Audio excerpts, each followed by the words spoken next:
It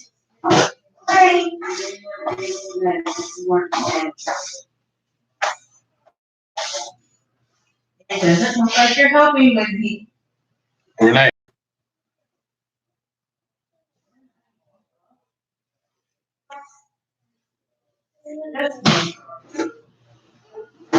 Hey, this stuff popped up. There you go.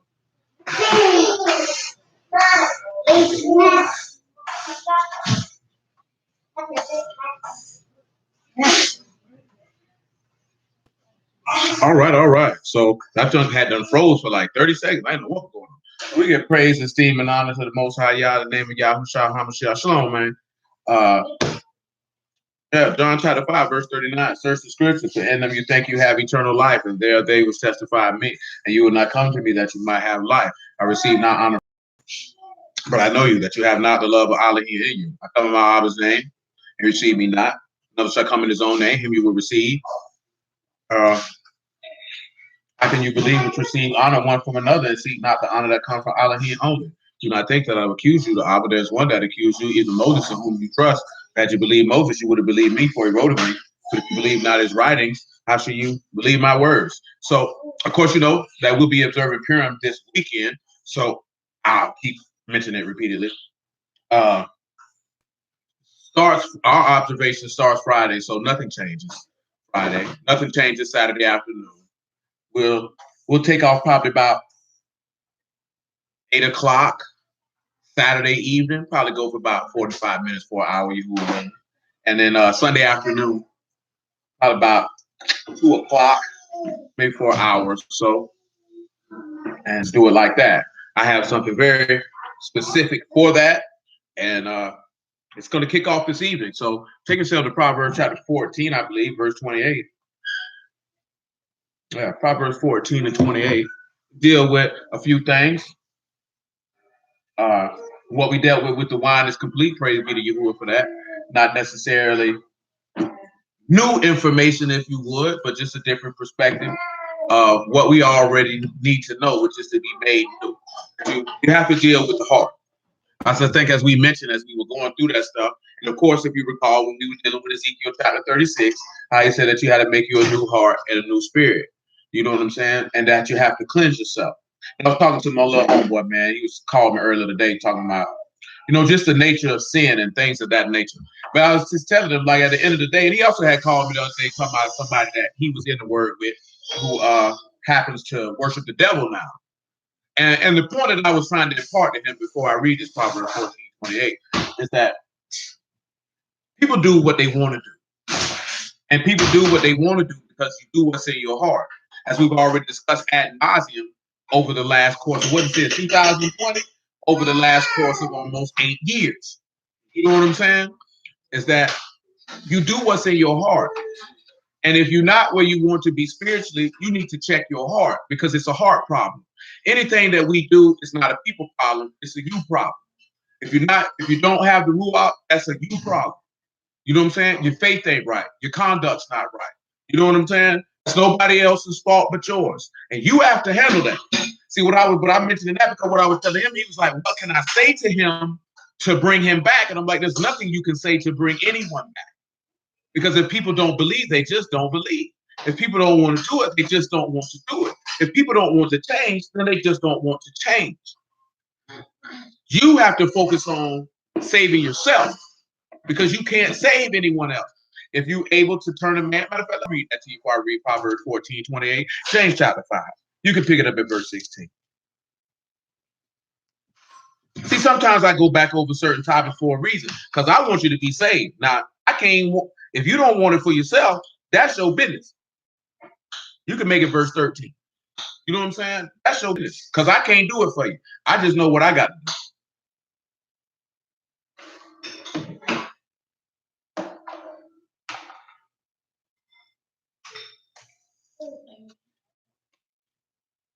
Of a man, put it in the trash. That's my boy. James 5:13. Is any among you afflicted? Let him pray. See, this is the first thing, and we looked at being afflicted. If you're humble, let's make a definite difference. Y'all know this because I'm going to tell you this. Y'all already know what I'm going to tell you. If you know what we've been going over for years. That's what's in 1 Peter chapter 2. If you're dealing with something from the byproduct of your own disobedience, that is not affliction. That's you being buffeted for your faults. But even still in that, you ought to pray. If you're being afflicted or you're going through sufferings or tribulations, and you have not done anything unjustly, and you take it with patience, Yahuwah will accept you. He will accept that prayer. The same way that he accepted Yahushua's prayer when he said, my Elohim, why have you forsaken me? And Abba, into your hands I commend my Ruach. Shalom, young man. So when you look at what we looked at when he said, Abba, in your hands I commend my Ruach, I trust my spirit to you. See, that's the biggest thing that you have to look at, especially dealing with yourself, dealing with Yahuwah, and then you being a man leading a household. Do the people in your household trust themselves to you? Because see, I'm mentioning this because it's mirroring, because we've been dealing with this type of stuff. So everything comes full circle. We've been looking at that when we looked at 1 Corinthians chapter 11 a while back. I forgot exactly what it was. The subject matter we were dealing with when we looked at that. But when we're in the household of Yahuwah, see, pause. Paul James chapter 5. Come over here to Psalm 65 real quick. It ain't all the way what I desire, but it's close enough. Another thing coming to my head, but the exact location of the song escapes me. And if it comes to mind, we'll go read it. But if not, I'll just mention what it says. And Yahuwah willing, you can find it for yourself. But Psalm 65, right? I'm missing my page. There we go. Psalm 65 and 1 is sufficient. And we hold in James chapter 5 and verse 1. Muffin man. Muffin man. Yourself together, muffin man. Now, why would you do that? Come here, little boy. Come here, my lad. What you doing? You ain't got no neck. Where your neck at? Oh, you see mom. That's what that was. 65 and 1. Praise wait for you, O Elohim in Zion, and unto you shall the vow be performed. Pause. He said, unto Yahuwah is your vow performed. Now, let me tell y'all something. The minute that you drunk that cup and you ate that bread and you got immersed, you made a vow to Yahuwah, you better perform it. Let me get you that word for perform, just in case. I just want to share. I feel good tonight. I feel good every day. Some days I feel a little better than others. Just one of those days. I ain't even got no reason why. Ain't no exact reason. Shoot, it's a good day just to be alive. At the end of the day, could be under the ground. Could be mired in sin. But instead, we have an opportunity to serve and praise Yahuwah. What's better than that? Hey, Abigail, do me a favor. You know what I want you to do? Sit down and be quiet.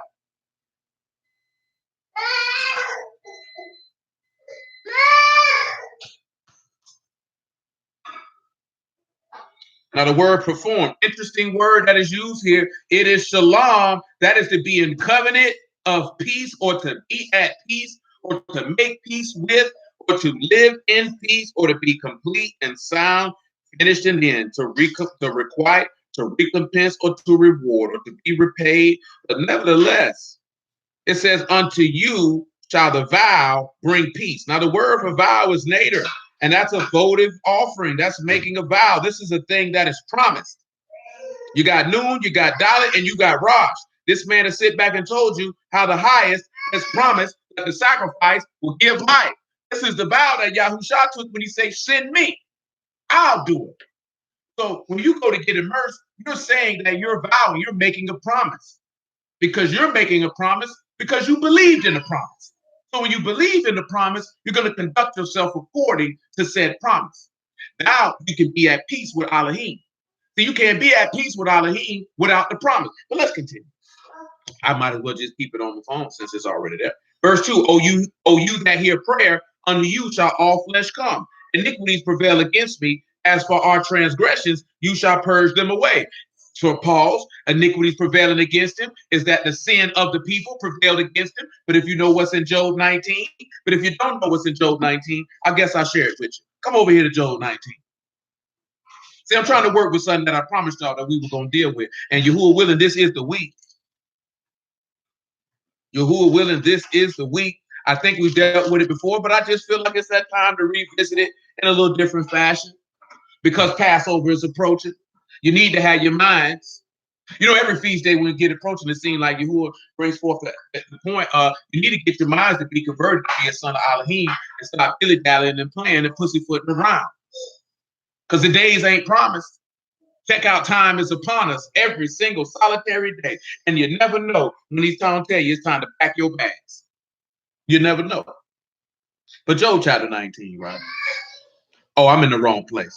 That's my apologies. It's actually Genesis 49. That's my fault.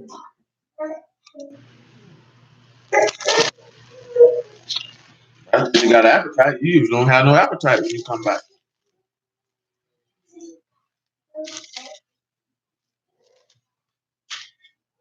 Genesis 49 and 19. Gad, a troop shall overcome him, and he shall overcome at the last. Listen what it said. Y'all know what that is. They gathered them. So you come back to Psalm 65. I just wanted to read it. I could have told you to you, but I want you to know where it's at. You can read your Job 19 by verse 9. Some of y'all who've been around a while, y'all know what's pointed out into it. But for those who don't, actually start yourself at verse 7. And you who are willing to understand and be granted. And if it's not, let me know and I'll explain it for you. But when we turn around and we look at it, right? A troop will overcome. He said, iniquity shall prevail against me, but he will purge away the sin. Now, what does this mean? It's going to take us back to what's in James chapter 5. So let's go back to James chapter 5, and we'll finish Psalm 65, because to make the point of James 5, I got to go back now. Muffin Man, cut it out, because it ain't your food. It ain't your food. You already had your portion. James, the epistle of James 5 and 13. Is there any among you? Is there any among you afflicted? Let him pray.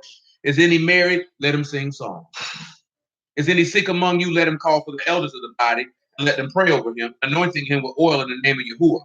And the prayer of faith shall save the sick, and Yahuwah shall raise him up. And if he have committed sins, they shall be forgiven him. Confess your faults one to another and pray for one another that you may be healed. The effectual, fervent prayer of a righteous man avail much. Now, again, I mentioned this. I mentioned this Saturday afternoon. There's a reason for that. Because see this here, right? If you're in a fault or you in a sin, your prayers ain't being heard. They're not being heard. You know what I'm saying? So the confession of the fault is that how can you be healed if no one knows what to heal you for? And then if you are a righteous man, this righteous man can effectively and fervently pray on your behalf. But see, this is the key thing too, that we feel like prayer is just a magic potion or elixir that's going to change your conduct, and it's not, because the prayer has to be congruent with the person's desire to perform the vow or to perform the promise. If you don't have a desire to perform the promise, that prayer is not going to do anything for you. If you want to continue to do what you want to do, I've had many people over the years pray for me with things that they know that they're doing is wrong. That prayer is not going to do anything for you if you don't want to stop doing wrong. If you want to continue to do what it is that you want to do, the prayers of the body or the prayers of a righteous man will do nothing for you. They're not going to do anything for you. There has to be a will, and we've already talked about that in Chronicles of Solomon numerous times. You have to have a willing heart and a ready mind. You have to have a willing heart and a ready mind. At the end of the day, how can we say that we men and we're not willing to sacrifice in life, but we say we follow a man who sacrificed his life for his whole household? That is remember when we talked about being an olive man, that was the hallmark of an alpha male, of an olive man, the ability to sacrifice for his family. If you're not willing to do that, then we're not willing to understand who Yahushua is, who Yahuwah is. We'll never understand it, because that is the hallmark of who he is. He sacrificed himself for his people, for his family, for his wife, for his sons, for his daughters. This is what he's done. For his brethren, this is what he has done. This is why he said, greater love hath no man than this. This is why he tell you to take up your stake. This is why he say that that not that we love Elohim, but Elohim loves us, and that we ought to lay down our lives as he laid down his life. But see, this is not the aspect of that individuals are owed, because Yahuwah didn't owe us to die. Your brother doesn't owe you to sacrifice. They do it out of a pure heart. But the difference is that the head of the household has set the standard with the sacrifice. So you can't, the same way I tell the women, you cannot expect somebody to do something that you are not doing. You can't expect a man to hold the standard, and then you as a woman are not a woman who meets that standard. Well, we can't expect the brethren to sacrifice, but we're not sacrificing. Just like we can't expect Yahuwah to sacrifice or to have a sacrifice be accepted on our behalf, and we're not willing to sacrifice for him. What are you willing to give up for Yahuwah? What are you going to give up for Yahuwah? What is it that you're going to relinquish? And it's not relinquishing things of a material item, but in your heart, what lusts and desires and affections will you give up for Yahuwah? Because that's what the promise was. The promise was, I will sacrifice my life. That's what Yahushua promised. That's the vow he made. But let's continue. Elijah was a man subject to like passions as we are, and he prayed earnestly that it might not rain. And it rained not on the earth by the space of 3 years and 6 months. And he prayed again, and Shamahim gave rain, and the earth brought forth her fruit. Brethren, if any of you do err from the truth, and one convert him, let him know that he which convert the sinner from the error of his way shall save a soul from death, and shall hide a multitude of sins. Well, how do you convert a sinner from the error of their way? Repentance, acknowledging, and forsaking. That's it. Bottom line, that's it. I'm gonna show you an example. John chapter 8. It's really that simple. Remember, the way of Yahuwah is simple. It's not complex. That's the only way that you can convert. What is convert going to be? It's going to be shu, which is the word for repentance, which is the turn, which is the shan, the u, and the ba. To be paired to the Son. Well, you can't be paired to the Son unless you repent. You have to turn back. You have to renew your mind. It's very, very simple. Like I'm telling Brandon the other day, it's about the aspect of doing it. When you know, you do. No excuses. Because we all know, according to 2 Corinthians chapter 5, and we still holding Psalm 65 and Proverbs 14:28. You're going to stand before Yahuwah's throne, and you're going to give account for everything you've done in this body, whether it be good or whether it be evil. And this man don't care nothing about what you got to talk about. All he gonna do is open up them books and see what the lick read. Now, what area of the ledger do you want to be found in that day when all you had to do was turn? All you got to do. Because when you sin, you miss the mark. What is the mark you miss? The mark of righteousness according to the word of Yahuwah. So instead of staying in it, turn from it. All of us have been mired in sin at one point or another in your physical existence. You don't have to stay in it. I remember somebody told me, I'm in too deep. I said, David, you can always get out the pool. Ain't that right? Can't you get out the pool? If you jump in the pool, can't you get out the pool? Ain't nobody forcing you to stay in the pool. You can just get out. You can just get out. It's just that simple. You can just get out the water. You don't have to drown in your lusts. You don't have to drown in your pain. You don't have to drown in your suffering. You don't have to drown in your trauma. You don't have to drown in your iniquity. You don't have to do it. You can just get out. But it comes with the willing desire to want to get out. Because no matter what it was that you do, I've been around a lot of people who smoke rock, snort cocaine, did ecstasy. They didn't want to stop. Let me tell you something, man. I stopped smoking reefer. That was it. Stop smoking cigarettes. That was it. It's over with. It's time to stop. Let me tell you, she was there. Was it? Oh man, it's over with. It's over with. It's time to stop. Ain't no excuses. Just leave it alone. Just leave it alone. That's all you got to do. Another case in point, I decided to live weight, change the way I eat. That doggone whatever that was up under my arm, I say, you know what? It's unacceptable. Ain't using this, and this. It's just got to stop. No worry about woe is me or this, that, and the third. It's got to stop. Something has to change right now, and it's not going to change unless I change it. I knew when that word came. I've been doing it my way for 28 years. Yeah, I got a little bit of wisdom. Yeah, I got good enough judgment, but clearly not good enough.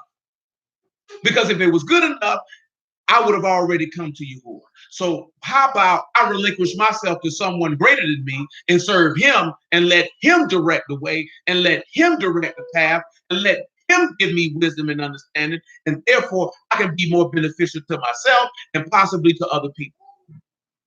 But if you don't have that mindset, you're going to stay the same. Look at yourself. Do you still think the same way that you thought a year ago, 2 years ago, 3 years ago? And I ain't talking about simple stuff. I'm talking about when you face adversity or when you face situations and circumstances that cause you to have to use knowledge, wisdom, and understanding. Do you still face those situations the same? When you hear things you don't like, do you still react the same?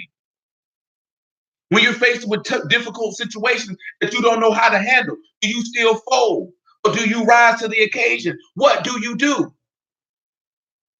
You know what I'm saying? If there's an issue, do you stay quiet or do you communicate? If you're with your spouse or you're with your boyfriend, whatever you want to call it, or you're with your kids, or whatever the case may be, and something is bothering you, whether it's something they did or whether it's something they didn't did, can you effectively communicate that to the other party?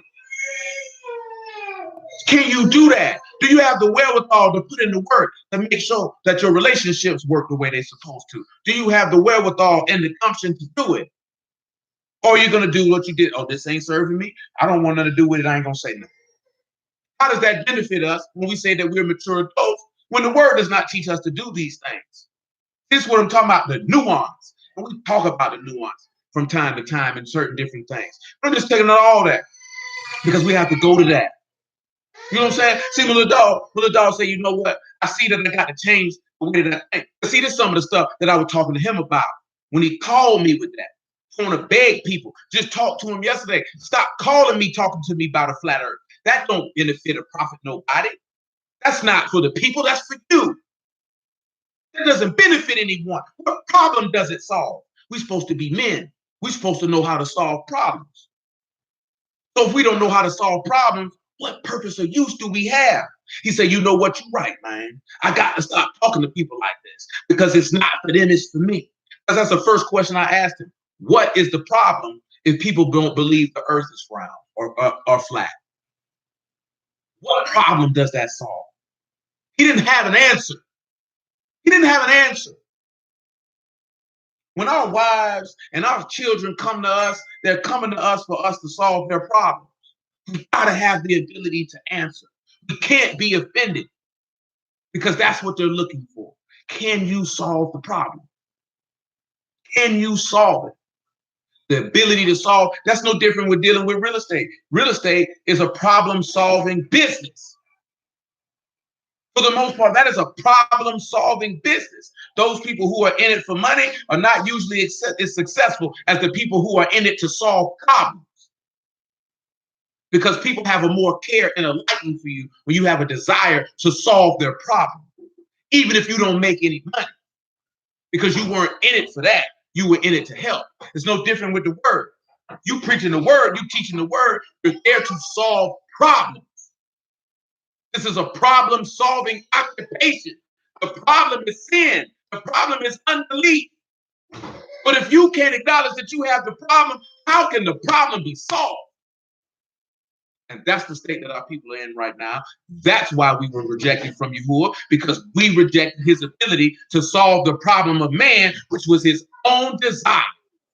And therefore, we will not be able to enter into the king's honor. But bear with me, because that has a reason for me saying that. But John chapter 8, bro, I thank you. Because they called me with that earlier today. What is this nigga asking? That's what it was. He was like, if you commit sin, are you operating like a woman operates by going after instant gratification? I'm like, not necessarily as a woman, but you're operating as a child because you have impulse and you can't control your impulse. So you have to feel the fulfillment of the impulse, how men are supposed to operate. But we didn't discuss this before. We're supposed to be three-dimensional thinkers, to see things from every angle and every level, to be able to anticipate every move. Can you anticipate and be prepared for everything? No. but you would have the ability to adapt. But you would also have the ability to see things before they happen. So if you can see it before it happens, you can be able to solve the problem before the problem even arises. See, Yahuwah tried to solve the problem. I say try, I take that back. Pardon me. Yahuwah solved the problem before the problem even arose because he slew the lamb from the foundation of the world. So before the problem was even created, he already seen it was going to be a problem and he already had a solution to the problem. That's praisable. That's how far, that's the type of mind we're supposed to have. That's why we're supposed to conform to that mind. He saw the problem before it happened. Let me get a solution to the problem. The problem is already fixed. You don't even know the problem's already fixed. That's the beauty of it. You didn't even know the problem was already fixed. Thank the Lord. But John chapter 8, right? Pick it up by verse 1, I suppose. Yahusha went into Mount Olives, and early in the morning he came again unto the temple. All the people came unto him, and he sat down and taught them. The scribes and Pharisees brought unto him a woman taken in adultery.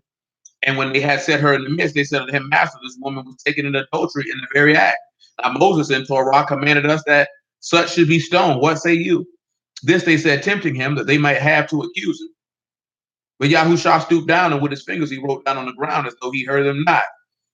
So when they continued asking him, he lifted up himself and said unto him, He that is without sin among you, let him first cast a stone at her. And again he stooped down and wrote on the ground, and they which heard it, being convicted by their own conscience, went out one by one, beginning at the eldest even unto the last. And Yahusha was left alone, and the woman standing in the midst. And when Yahusha had lifted himself up and saw none but the woman, he said unto her, Woman, where are your accusers? Have no man condemned you? And she said, No man, Lord. And Yahusha said unto her, Neither do I condemn you. Go and sin no more. It just was as simple as that. He told her, just stop doing what you're doing. No fancy spiel, no great, just that simple. Just stop doing what you're doing. Ain't nobody condemns you, baby. I ain't gonna condemn you either. Just go and stop doing it. It's just that simple. Now that and what came to my mind as I say this, and you should already know, this is what it is now on the Syrian. You know what I'm saying? When he wanted to get rid of the leprosy. It was just as simple as go dip in the Jordan River 7 times, man, and you good. See, we always look for something great and fantastic when it's simplicity. Just stop doing it. And that's all he told her, right? Just stop doing it. The man who he had healed in another spot, he told him, you know what? Go and sin no more, lest the worst thing come upon you. Just stop doing it. It's just that simple. No, he said, repent and believe the gospel because the kingdom is at hand. Stuff is simple. Do you have the desire? Psalm 65. That's all it is. Are you going to perform the vow? Are you going to make the promise that will put you in a covenant of peace, an agreement of peace? Yahusha is the Prince of Peace. He came to bring you peace. All you got to do is keep your promise. Because if you say you got baptized in the name of the Lord, you were promised. If you got baptized in the name of Yahusha, you made a promise. That's what a covenant is, ladies and gentlemen. That is a promise. Is that not a promise? It's not, sir. It's not making a covenant with somebody. Ain't that a promise? That's a promise. You got baptized. You made a promise. You got to keep it. And if you keep that promise, that iniquity that prevailed against you, your transgressions will be purged away from you. Thank the Lord. Isaiah 65:4. Blessed is the man whom you choose and cause to approach unto you, that he may dwell in your courts. We shall be satisfied with the goodness of your house, even of your Kadash temple. Listen to what he said, right? That you might dwell in his courts. See, the other thing hit my heart, hit my head in Psalms is when David said, I would rather be a doorkeeper in the house of my Elohim than to dwell in the house of wickedness. Like, how bad you want to get there? Why did I say all of that? Because of what we're looking at. Let me get you Proverbs 14:28. I would be remiss. Proverbs 14:20. Look at it. It says, in the multitude of people is the king's honor, but in the want of people is the destruction of the prince. I'm going to deal with the back end first before I deal with the front end. Because the front end is what we taking in for the entirety of the week. So you who are willing. So I got to do the back end first and just give a little bit of a foundation for the front end. So bear with me. I got a little bit of time. Pardon my lateness. I was running behind, man. I had to do a lot of stuff dolo today, unanticipated, but nevertheless, it's got to get done. One way or another, it's got to get done. But in the one, right?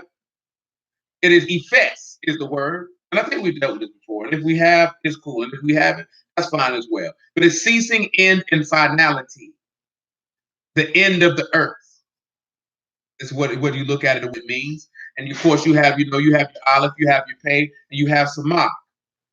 So in the finality of people is the destruction of the prince. Now, of course, destruction is Makita, which is ruin, terror, destruction, ruin, and I think all that there, and terror, destruction, dismay, and things of that nature. You got meme, you got towel, you got cot, and you got hay. But of course, now we're looking at that the want of the people or the end of the people is the ruin or the terror of the prince. Of course, the word for prince is razon, and that is your ruler. So I want you to come to Isaiah 33, just on the house. Isaiah 33 and about 20. From Isaiah 33 and 20, I want you to come to John 1 and 1. And from John 1 and 1, we'll deal with the matter of how the end of the people is destruction of the prince. Because I just want to grab the verse to show that Yahushua is your partner or your ruler, as it's declared from the text. Because it might be some more stuff come behind John 1 and 1. So just bear with me with that. I appreciate everybody's time this evening. And praise Yahuwah for the word. And I feel like I'm in the wrong place. I just feel like I'm in the wrong place.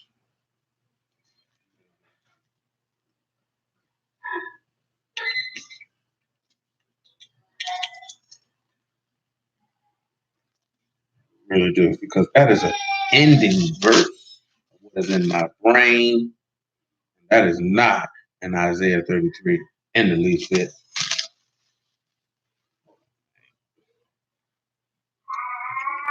I want us all to consider, man. Purim coming up, it's a joyous occasion in time.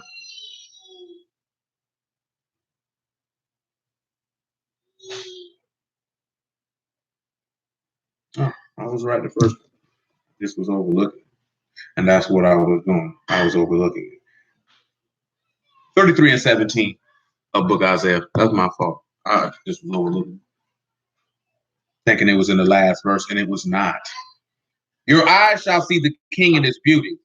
Back it up to verse 14. Screw it. The sinners in Zion are afraid, and filthiness have surprised the hypocrites. Who among us shall dwell with the devouring fire? Who among us shall dwell with everlasting burnings? He that walk righteously and speak uprightly, he that despise the gain of oppressions, that shake his hand from the holding of bribes, that stop his ears from the hearing of blood, and shut his eyes from seeing evil. He shall dwell on high. His place of defense shall be the munition of rocks. Bread shall be given him, and his water shall be sure. Now, we dealt with this, it's been probably a little while. But of course, you know that. He shall dwell on high. His defense shall be the munition of rocks, as you dwell in the mountains. Mount Zion, if you will. You know what the bread is, because he said he give you the hidden manna in the book of Revelation, and you know them waters going to be sure, because it's the waters of everlasting life. It's referenced in Revelation 21 and 22. Your eyes shall see the king in his beauty. They shall behold the land that is very far off. Now, those who walk uprightly will see you. Now, I don't know about y'all, but we didn't talk about this here. You can't even imagine what it is like to see Yahuwah's face. As it says in the book of Isaiah, the eye has not seen, nor the ear has heard, nor has the heart of man perceived what Yahuwah has prepared for those that wait/love him. Now, we didn't talk about this before. You cannot imagine what it is like to see a city that has streets that are made out of pure gold that look like transparent glass. As we ended last week looking at the new wine, and how it said he would make all things new. Or the simple fact that no man has seen the Father's face at any time. And we know that in Ezekiel 48, it says that the name of the city is Yahuwah is there. See, this is what happens when you make a vow to be at a covenant of peace with Yahuwah. Because you know that the wages of sin is death, but the gift of everlasting life is a Yahushua HaMashiach, because you at peace. Well, y'all know what Shalom Bet tells you what? to destroy the authority attached to chaos, because there is no peace for the wicked. You're troubled and you don't have peace because your heart's not right. Well, why is your heart not right? Because you haven't purged it. So because you haven't purged it, you haven't performed your vow. Now you're performing the vows we've talked about also as well, especially looking at all this stuff that we've been looking at in Ezekiel. That we desire a city whose foundation is Elohim. Keep foundation in your mind. That we desire a city where Elohim is not ashamed to be called our Elohim. A city that was made by Elohim and not formed with hands. These are the things that you desire to, because you've relinquished your desire to take on the desire of Yahuwah. To take on the desire of Yahuwah. That's what it's about. But let's continue. How else are you going to see him? He said, your heart shall meditate terror. Where is the scribe? Where is the receiver? Where is he that counted the towers? You shall not see a fierce people, a people of deeper speech than you can perceive, of a stammering tongue that you cannot understand. Look upon Zion, the city of our solemnities. Your eyes shall see Jerusalem, a quiet habitation, a tabernacle that shall not be taken down. Not one of the stakes thereof shall ever be removed, neither shall any of the cords thereof be broken. This is a city that can't be destroyed. Why is this a city that can't be destroyed? Pause. Hebrews 11. I referenced it. Let's read. I thank you, Lord, in the name of Yahushua, for everlasting gifts and everlasting promises that are made for all those who trust in him. But Hebrews chapter 11.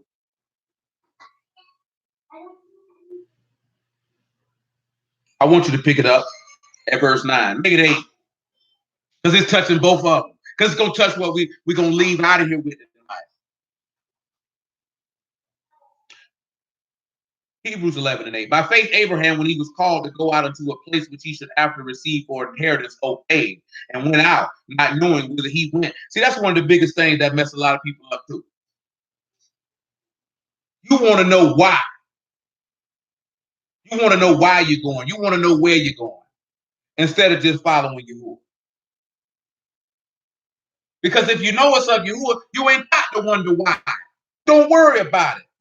Why you don't worry about it? Because he said the blessing of Yahuwah adds no sorrow to it.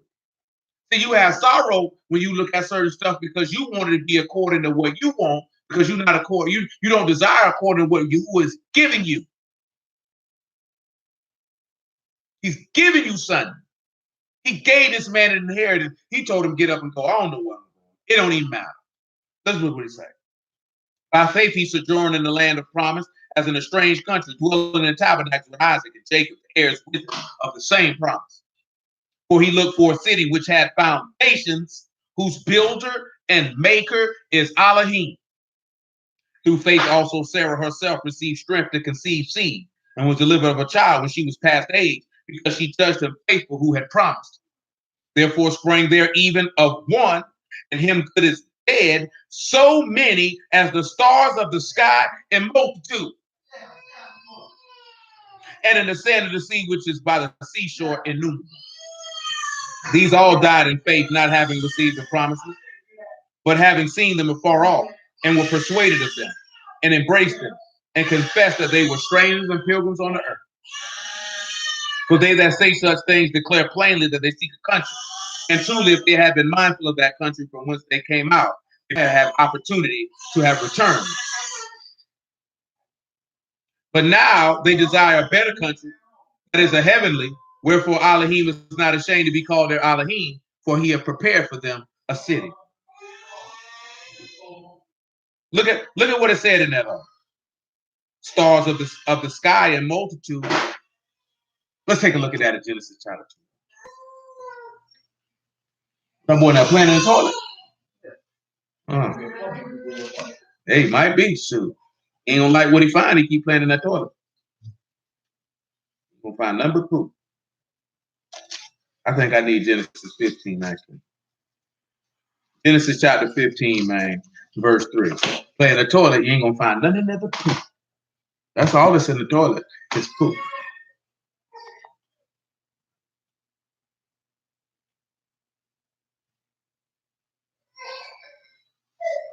Genesis 15 and 3. Abram said, behold, to me you've given no seed, and lo, one born in my house is mine heir. Behold, the word of Yahuwah came unto him, saying, this shall not be your heir, but he that shall come forth out of your own bowels shall be your heir. And he brought him forth abroad and said, look now toward heaven and tell the stars if you're able to number them. And he said, so shall your seed be. Now, we mentioned stars not too long ago. I want you to keep this in your remembrance. We dealt with this word numerous times, Kokab, Kowkab.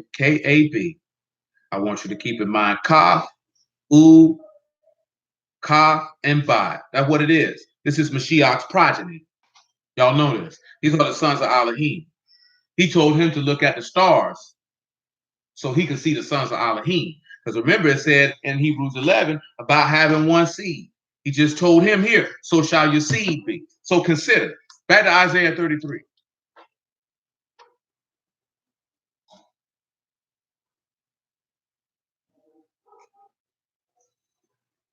Just got to consider.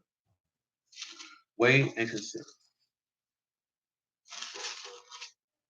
Isaiah 33 says in verse 21, but there the esteemed Yahuwah will be unto us a place of broad rivers and streams, wherein shall go no galley with oars, neither shall galleon ship pass thereby.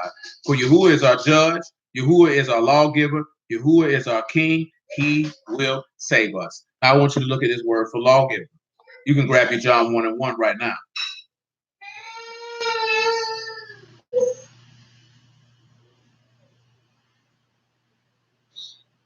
Y'all already know that Yahushua is the judge. You already know that he the one who give you law. And you know that he is your king, and you know that he will and has saved. That word for lawgiver is kakak.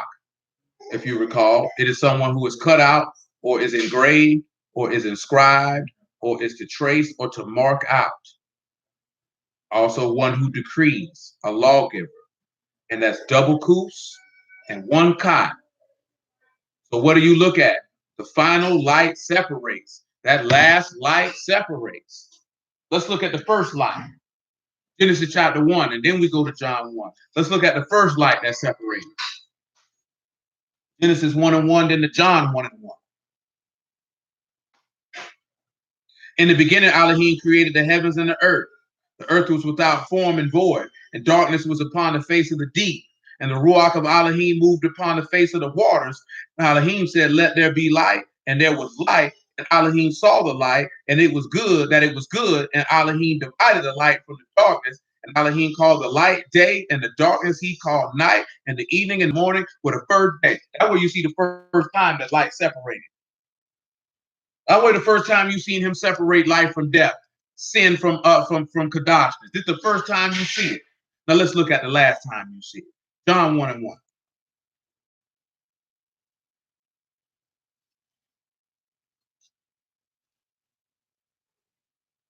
In the beginning was, this is John 1. In the beginning was the Word, and the Word was with Elohim, and the Word was Elohim, and the same was in the beginning with Elohim. So we see that same word being light, making separation. Let's look and see what more it says. All things were made by him. Without him was not anything made that was made.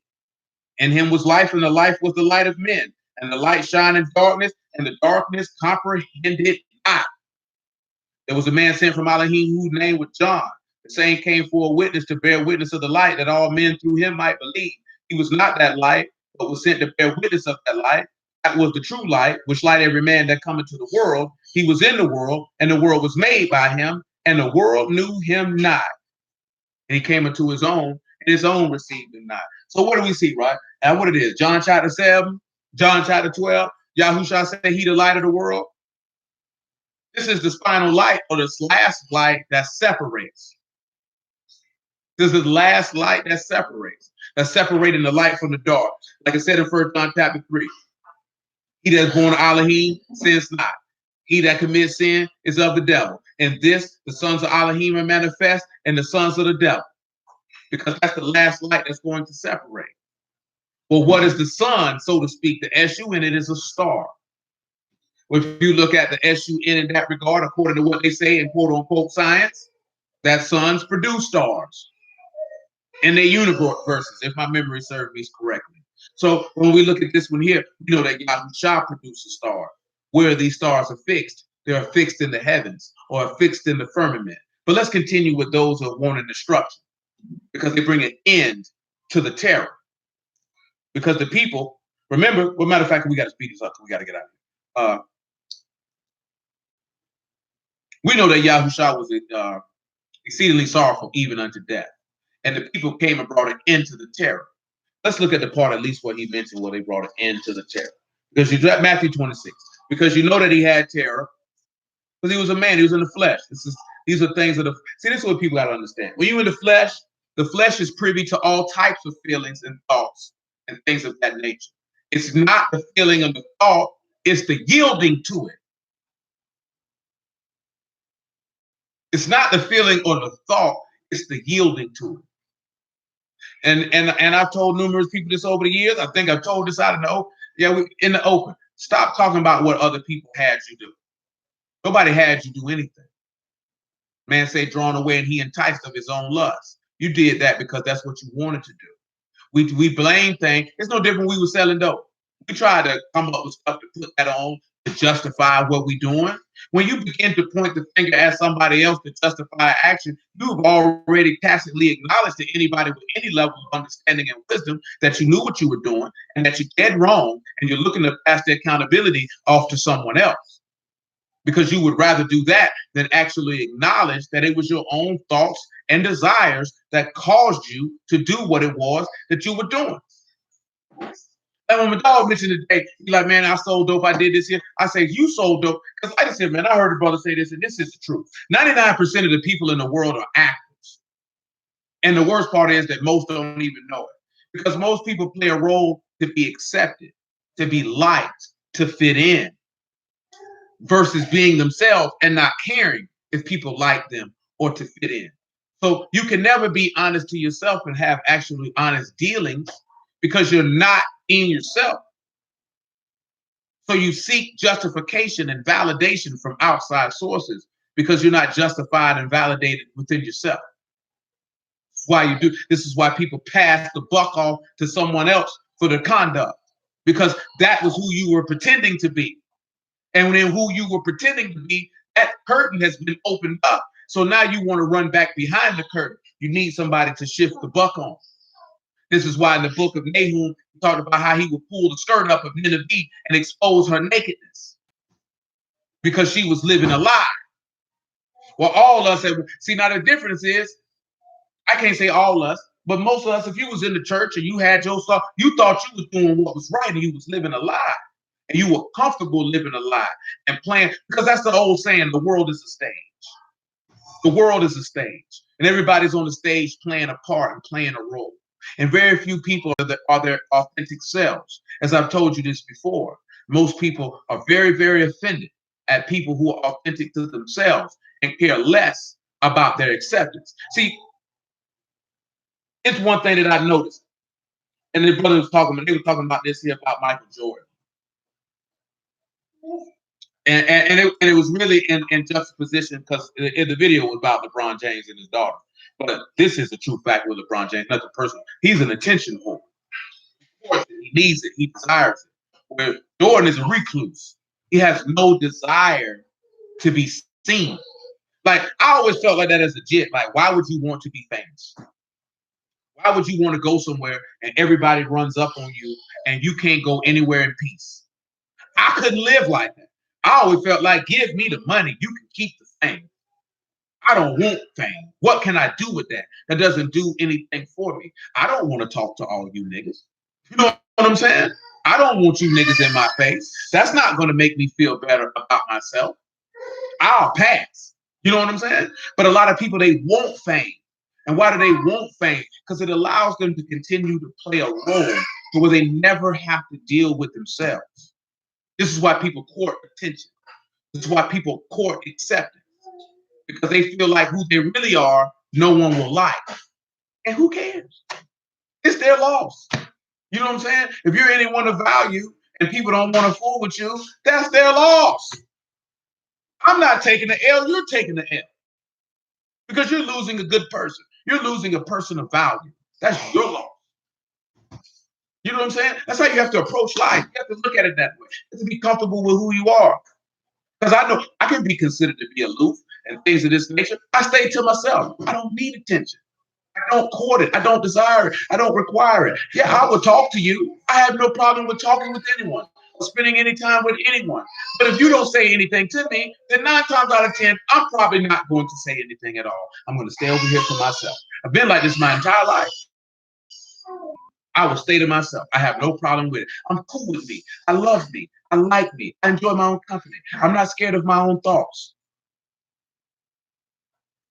All of us have to be that way. Men first.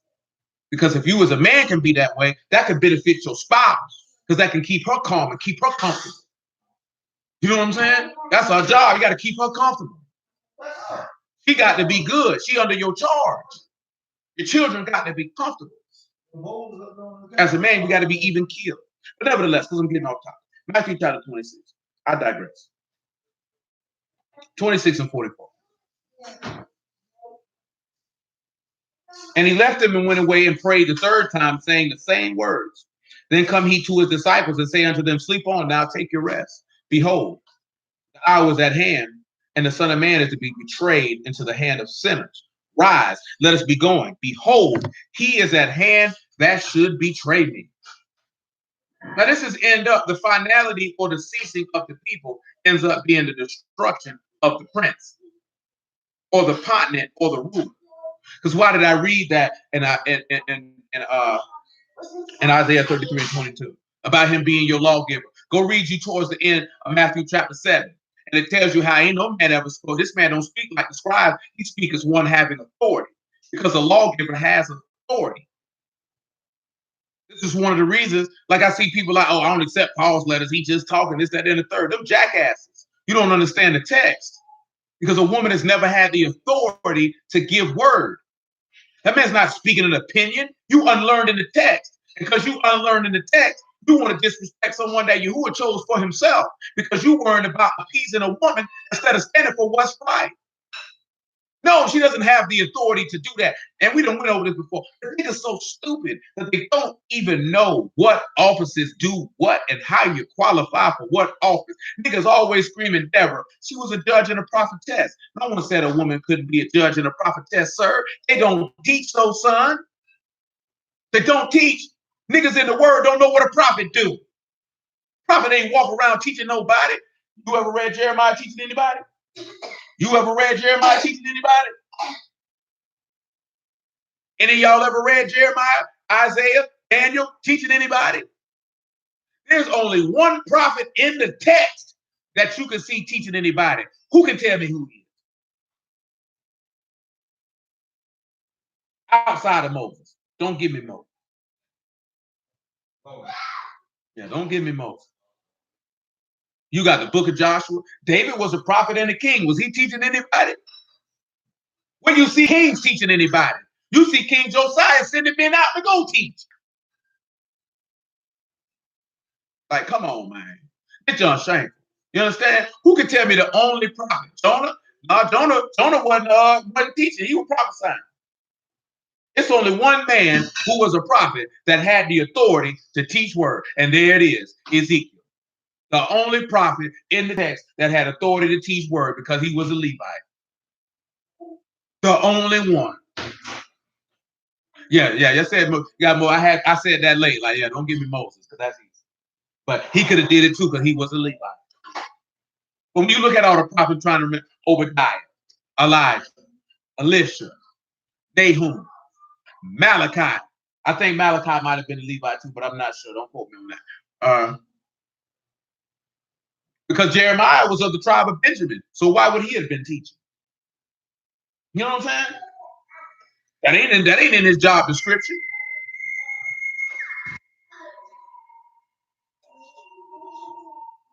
Hold on.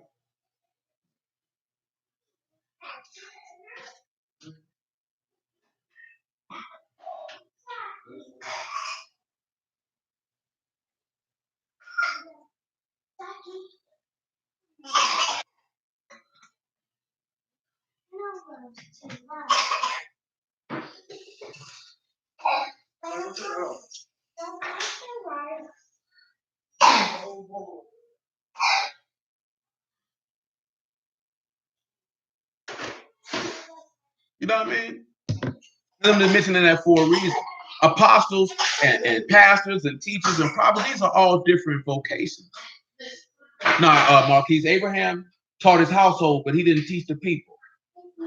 He didn't teach the people. But I can see why you would mention that. I can see why you would mention that. And I'm trying to think of any of the prophets that I'm missing. Well, shoot, I can just look out here and tell you. You know, Solomon didn't go around teaching people. Neither did Amos, neither did Joel, neither did Hosea, neither did Habakkuk, neither did Nahum, neither did Micah, neither did Zechariah, I believe, was a Levite. My memory served me correctly. Neither did Nehemiah, neither did Job.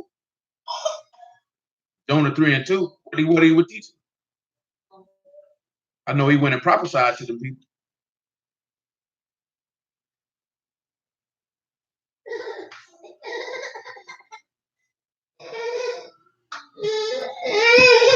Yeah, he went and prophesied to him. You can say that with Adam, because he taught that there.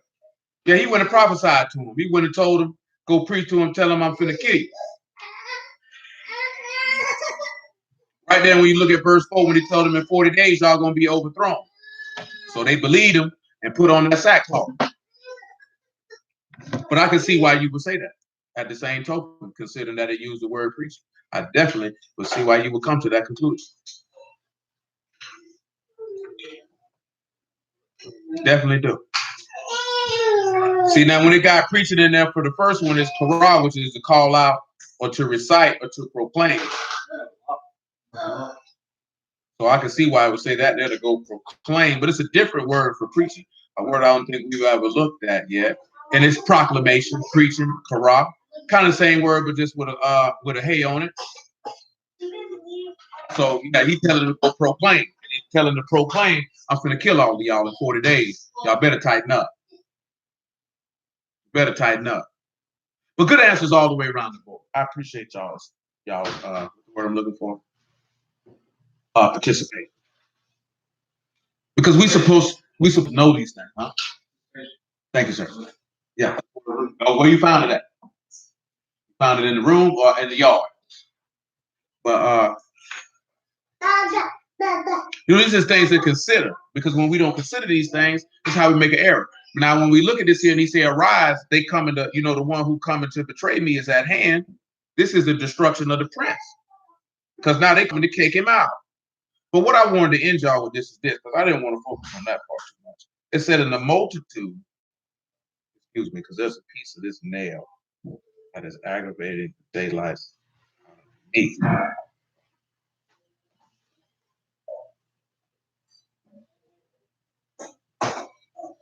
I can't get it off.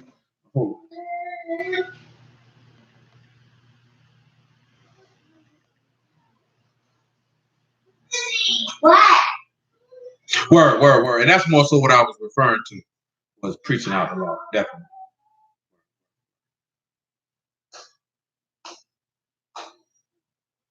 When we look at Proverbs, and the multitude of people is the king's army. Now, I want you to come over here to Genesis chapter 1, because this is what we're going to end with to lead us in to Yah willing on the Shabbat. I want you to come to Genesis 1 and 7. And Elohim made the firmament and divided the waters which were under the firmament from the waters which were above the firmament, and it was so. Elohim called the firmament heaven, and the evening and the morning were the second day. I want you to come over here to verse 14. Elohim said, let there be lights in the firmament of the heaven to divide the day from the night. Let them be for signs and for seasons, for days and years. Let them be for the lights in the firmament of the heaven to give light upon the earth. And it was so. Now, I mentioned the definition of firmament. I'll read it to you here before we conclude for the evening.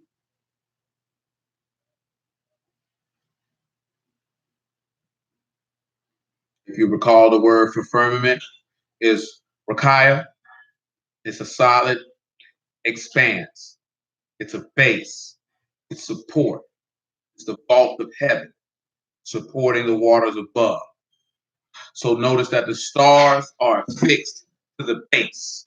The same stars that he said that you could not number for multitude. The same stars that what he said as your seed would be. They are attached to the base because in that multitude of stars is in the king's honor. The same way that those multitudes of stars were in the honor of Abraham. So you who are willing, when we pick it up on the Shabbat, we will continue down that pace, down that road. I just want you to sit back, think, and consider. What does that mean? What is it pointing to? Considering that we were looking at that last life that separates, that final light that separates. We were looking at the first light that separates, but the same thing that happened in the beginning is going to happen at the end. And that is what we have to consider. So praise be to Yahuwah. Forever and always shall his name be esteemed by way of his only begotten son, Yahushua HaMashiach. I appreciate everybody's time. I bless everybody out the house of Yah in the name of Yahushua. If we are willing, we will pick this up on the Shabbat. Of course, on Shabbat day, we will be at Murray Hill. Murray Hill. Y'all know what it is. I did forget to mention where we need to be Sunday, but you will we'll deal with that very soon. But y'all know what it is. Be prepared for Friday. For Saturday, shalom, young man. Saturday is regular time. Saturday night by 8 o'clock, about 45 minutes to an hour. Sunday, probably about 2 o'clock, about an hour. Go over some stuff, man. Yahuwah willing. We get some understanding, gain some insight, get some strength to continue our way that we might conform ourselves and perfect ourselves in the image of Yahuwah so that we can be spared to be kind of worthy to enter into his kingdom. So, again, blessings out the house of y'all name of Yahushua. Everybody stay strong and firm in the faith of Yahuwah willing. Till the next time. Till the next time.